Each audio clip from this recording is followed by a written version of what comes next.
is incredibly valuable. So these views are going to be through Starlink. We've got this one. This is in one of the forward flaps looking back. So if you see it rotating around, that's because, again, it's embedded in one of those forward flaps. So as we get through and we start to build up density in the atmosphere,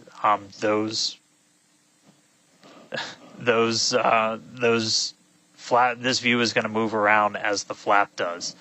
And then the other one we had a little bit earlier is looking at one of the other forward flaps on the other side. Eventually, we're going to keep adding more cameras to Starship, get a couple of different views from the outside of all the different areas, and then also eventually to be able to see payloads once they're deployed. So a lot more exciting stuff coming up in the future.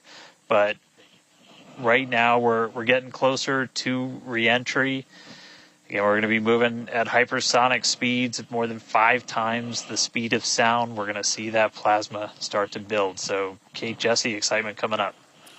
Yeah, as you can see with that view on your screen, again, high def brought to us by Starlink. We can see the plasma beginning to build as the ship is getting closer to the Earth's atmosphere. Now, let's talk a little bit about how Starship will survive reentry, hopefully, and control itself. Exactly. We've been talking about this entire flight test. There's 18,000 hexagonal ceramic tiles surrounding the bottom portion or the Earth-facing side of the ship. Through 100 kilometers altitude, good altitude for entry. Great call-outs there. Now, during atmospheric reentry, the vehicle is going to see temperatures as high as 2,600 degrees Fahrenheit or over 1,400 degrees Celsius. So those tiles are there to help protect the vehicle from this extreme heat. Yeah, and the flaps will help control it. Now, one noticeable difference I see immediately, those flaps are not moving as much as they were on Flight 3. So that is a great sign, right? We had unplanned loss of roll control on Flight 3, so we added some additional thrusters, and we can see that they're working well, and we have a much more stable view. So those flaps, there's 4 of them, 2 at the top and 2 at the bottom. They're made out of stainless steel. And they help steer the ship, which, as we can see, the plasma continuing to build. Now, if the ship survives reentry, it will have to perform a flip maneuver as well as a landing burn. We saw this demonstrated in a couple of high-altitude flight tests back in like 2020, 2021. Similarly, temperatures increasing on the nose within expected ranges. Great news there. It sounds like the temperatures that we are getting during this point, which again, we usually don't get during spaceflight because of this plasma. We're getting this live. This is great news. So similarly to, for example, the serial number 10 test that we saw a couple years ago, we're hoping to duplicate that again today. Hopefully we will see it live. And basically the 3 center engines of the ship will reignite and gimbal or point to help flip the ship until those engines are pointing down so that it can land vertically using Raptor's thrust. And as you can see, even from the beginning of the program, we've designed Starship to land on Mars where there are no runways or other humans to help out. We also want rapid reusability, so we're doing... The vehicle is passing through 85 kilometers altitude. The flaps have control of the vehicle. Great news. Flaps have control of the vehicle. That's exactly what we want to hear for this flight test. Yeah. Again, we are going to be doing a propulsive landing instead of a more traditional means like parachutes. And we are expecting reentry to begin here in just about a minute. Reentry, an awesome view that we have here. Starship remains on a good entry trajectory. This is the same view that we had when we first returned from the coast phase. Again, this is looking at the side of one of the flaps. It's incredible that literally at the bottom of this picture, we're basically looking through plasma, which is just absolutely mind-blowing. Wild, very wild. Now we are expecting entry to begin here in about 30 seconds or so. Entry to splashdown is expected to last about 6 minutes long.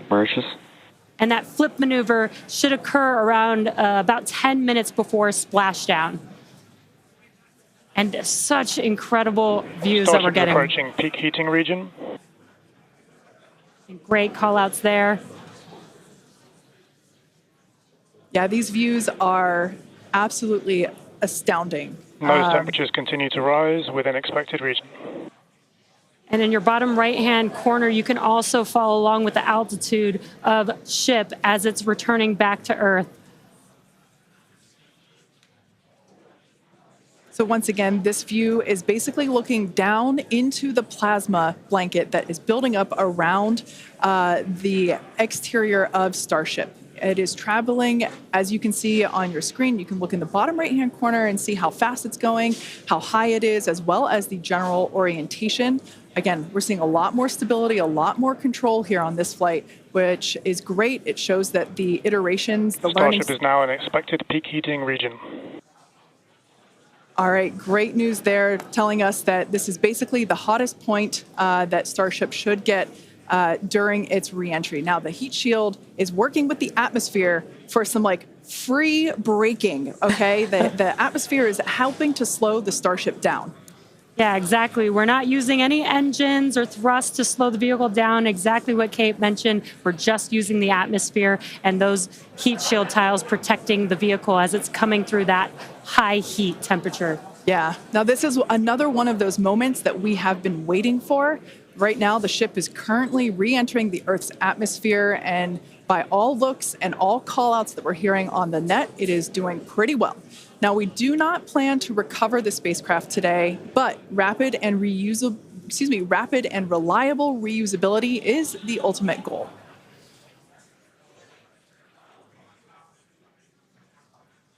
And just pausing to just take in this incredible new and different view that we're seeing. We did get a similar view in Flight 3, but again, the vehicle did lose a little bit of its control, attitude control, and this is a very stable view. This is great. This is exactly what we want, and we are hearing that we're getting expected call-outs. Mm-hmm. Absolutely. Starship is seeing half a G of acceleration, remains on a good entry trajectory. You know, it's incredible to look at this photo and wonder, wait, is it real? Is it frozen? We can see so I was just going to say Those temperatures have stopped increasing. Oh, that is great news. The temperature is no longer building. But I was saying, we have a little bit of indication there. We can see that streaking that occurs and tells us that this is indeed a true view. So once again, we are looking basically through the plasma that is building up around the exterior of the ship. And I still cannot get over that we are getting a live view of Reentry right now, live on your screen. Again, we've said this over and over, but all thanks to Starlink. We are able to use Starlink in space, which we're getting this incredible data.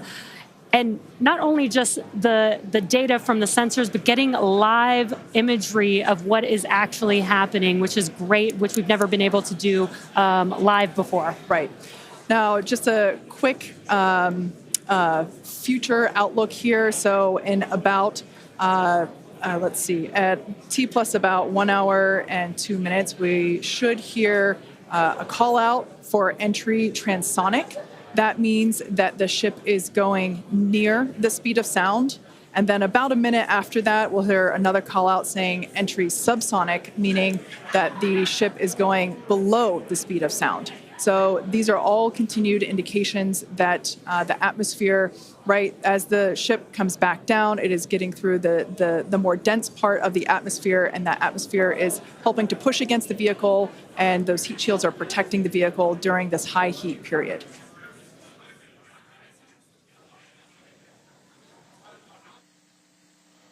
Yeah, Kate and Jesse, we're starting to see as the atmosphere gets denser, you're starting to see a few more particles make an appearance in the plasma there. You can see you're looking down at the aft end of the ship in the top left, and you're seeing essentially the flame build up as we go through reentry. You've been hearing the call-outs. They're tracking things like temperatures in the nose cone, and those were right where we modeled them to be, which is really cool to see and to see in real time. But we're coming up. We're at about 67 kilometers in altitude. Our last signal with the ship on Flight 3 was at 65, so we should be making it past that point shortly. Obviously, as you guys pointed out, we're in a much better control this time as we re-entered in the right attitude, and our flaps have been steering the way so far. Once we get through transonic, that's when you've got essentially Raptor landing bird. Different areas around the vehicle where the air is either moving faster or slower than the speed of sound. We'll eventually get to subsonic, which we have some experience with. We did in our suborbital campaign. Startup rapid and then Starship will eventually get down to its terminal velocity as it's floating down to the water. That's just about 200 miles an hour or so. We are hearing that we're starting to chill some of the engines as we are, if we make it all the way down to the water, still going to attempt a landing burn, but still a ways to go. We're at about 64 kilometers in altitude right now. We made it through what's expected to be the peak heating, but now we're going to start encountering increased pressures as the atmosphere gets thicker and thicker. So we're at 63 kilometers, so we've already made it farther than we did on our last flight when that last signal was coming at 65 kilometers. So again, what we're really looking at here is the performance of the heat shield, of the flaps, of the seals in the flaps. There's just a whole bunch of different areas that we're keeping a really close eye on as we re-enter.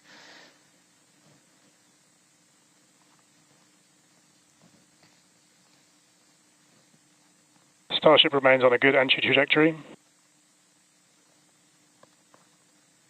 And looking like we're still on a good trajectory. If you're seeing little camera moves, that's the flap moving as it continues to maintain the attitude of the vehicle as it re-enters. And I mean, not just camera views, but we've got sensors inside the ship. We've got those sensors down at the very aft end of the vehicle where we pointed out we had some intentionally missing tiles, where we've got some sensors looking at just how hot it's getting around there. We intentionally put those in essentially the least critical part of the heat shield, where if you had any kind of a breach, it wouldn't be great for reusability, but wouldn't be critical for actual making it through the reentry into the landing.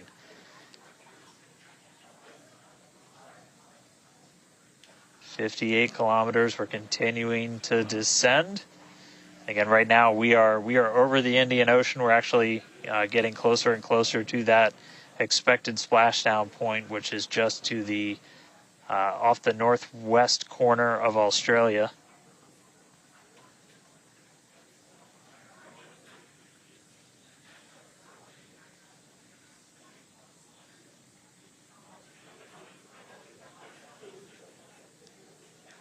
And if you keep an eye on our speed, the speed is dropping. We're hitting the thicker part of the atmosphere now. The speed's going to start dropping precipitously. We're going to start getting to transonic pretty soon, and then after that we'll get into subsonic, where we're moving less than the speed of sound. But wow, what a light show so far!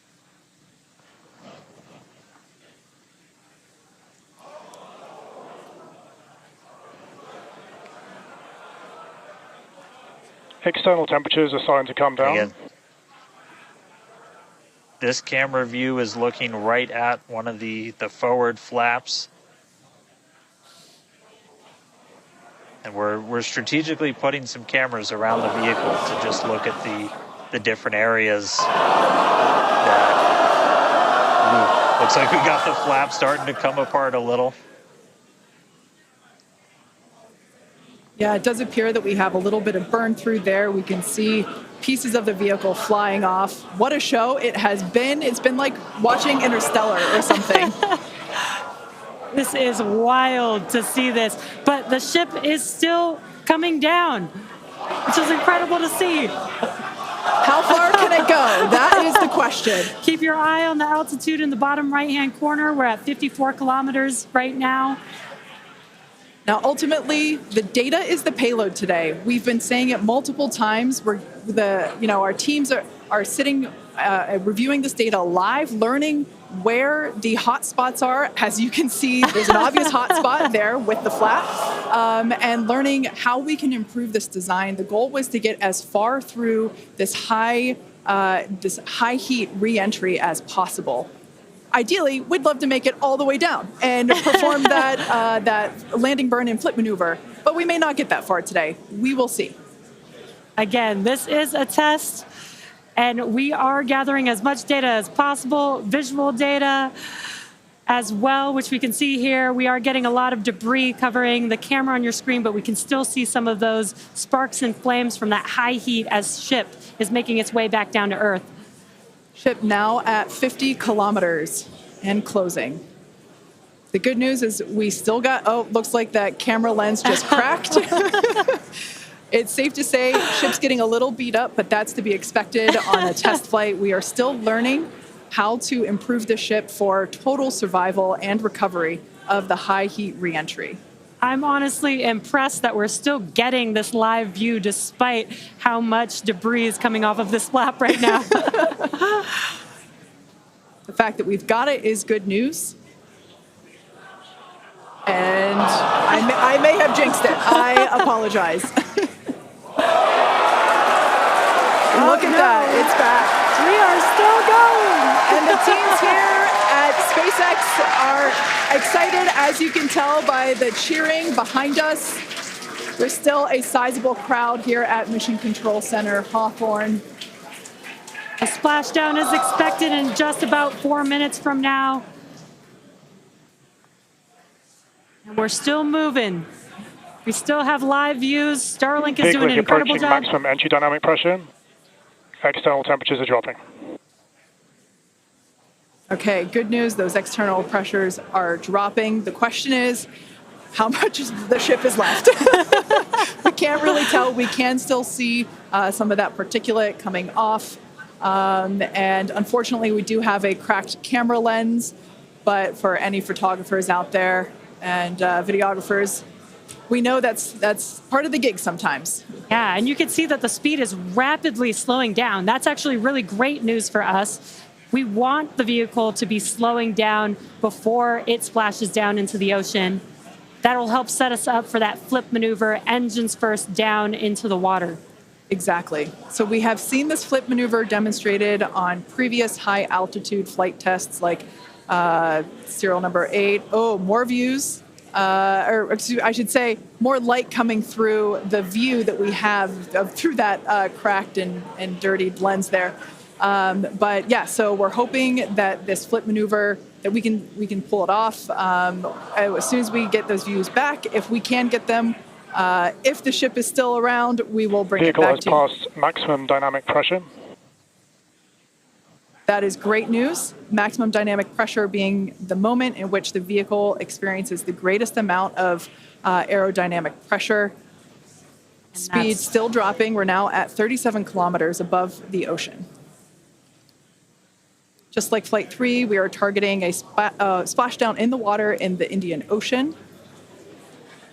And we don't have a live view right now, but because we're still getting data and telemetry, that does tell us that ship is still doing okay, at least.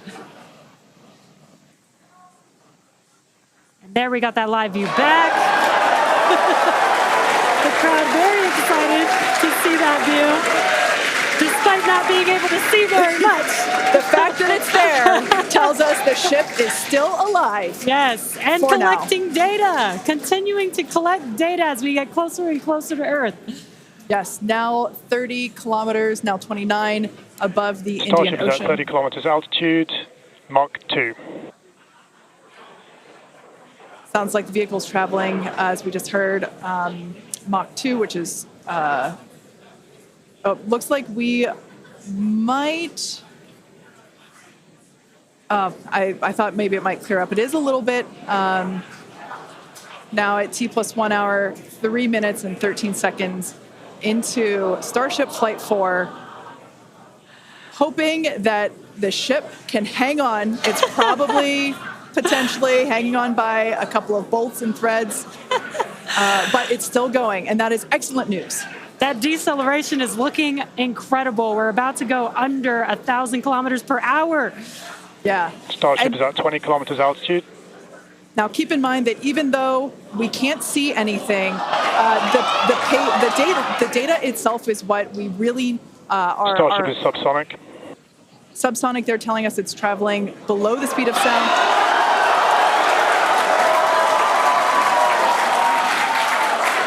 That movement means the flaps are actuating. I think we can see something. This is a nail biter. But we are, unfortunately, we can't see through the lens, but we're still getting the feed. Starship is now 11 kilometers over the ocean. All this data is incredibly important, even if, it breaks up right now. Okay, we can see that flap actuating through the glass. Starship is passing through 10 kilometers altitude. Okay, the next milestone will be initiation of the flip maneuver and landing burn. Keep an eye on the bottom right corner of your screen for those 3 center engines to relight. They will gimbal or angle so that the ship flips itself back up vertical and hopefully lands in a vertical position. And the crowd is very excited to get this view of that flap still Starship maneuvering. is passing through 5 kilometers altitude.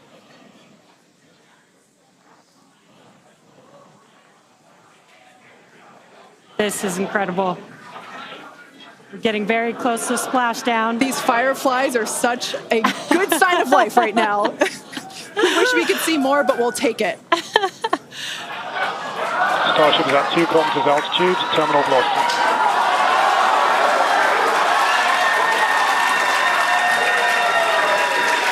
Landing burn startup for Starship. All right, good news there.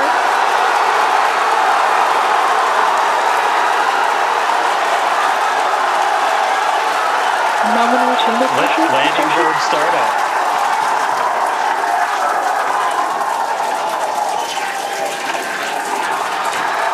Starship is in landing burn.